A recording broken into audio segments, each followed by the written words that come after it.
Hey everyone, my name is Joseph Strimlaw, and today I'll be giving a presentation on whether or not a person's religious preference can help in determining if they agree or disagree that gay rights are important to them. My hypothesis is that having a certain religious preference would be a determinant of whether someone will think gay rights are important to them or not important to them. First, I will go over the methods section located at the lower left-hand section, which will be the way in which the data was collected. Next, I will go over the results section in the middle, which goes over the data found and how it was used to test the hypothesis. I will then go over the conclusion, which will be a summary of the data as well as going further into what future research can look into to expand on this subject. First, for the methods section, to collect the data, a survey was sent out to 185 students at Arizona State University and 172 responded. There were 70 items on the survey. The presentation will focus only on the first two questions of the survey. First, rated from strongly agree to strongly disagree. The student was asked if they agree with the statement, "Gay rights are important to me." The student also had the option of choosing not applicable. The second question asked their religious preference. And a one-way ANOVA test was used to see if the different answers between groups were significant, as well as to find the average answer of respondents from each of the religious preferences. The results section shows the mean answer of the different religious preferences from the different religious preference groups in Figure 1. From this figure, we can see that Muslims were more likely to respond that they strongly disagreed that gay rights were important to them. Alternatively, those that selected other as a religious preference were more likely to say they strongly agreed gay rights were important to them.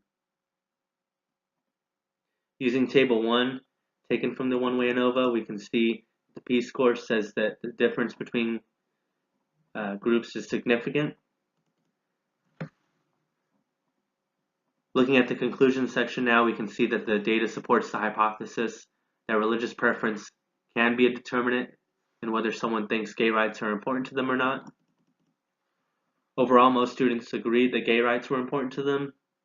This is out of all the people who took the survey, with the mean answer falling below strongly agree.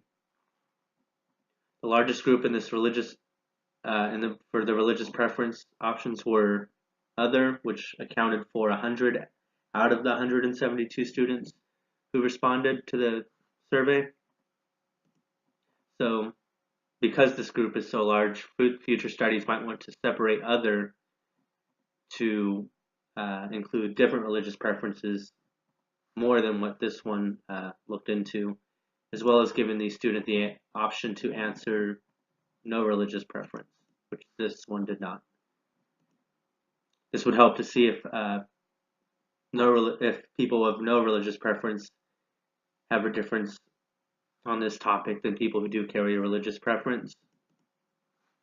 Look at Table 2 and see a number of students in each religious preference category and their numeric mean, as well as the standard deviation. Literature to support this data shows that Protestants and Catholics are more likely to support expansion of gay rights. However, the literature also delves further into how shows how race can intersect with this religious preference, and so Black Protestants are less likely to support expansion of gay rights than their white counterparts. So in the future, we may want to look at the different races within the religious preference categories to see if that makes a difference as well. Lastly will be my literature cited from Dylan. Thank you for viewing my presentation and have a great winter break.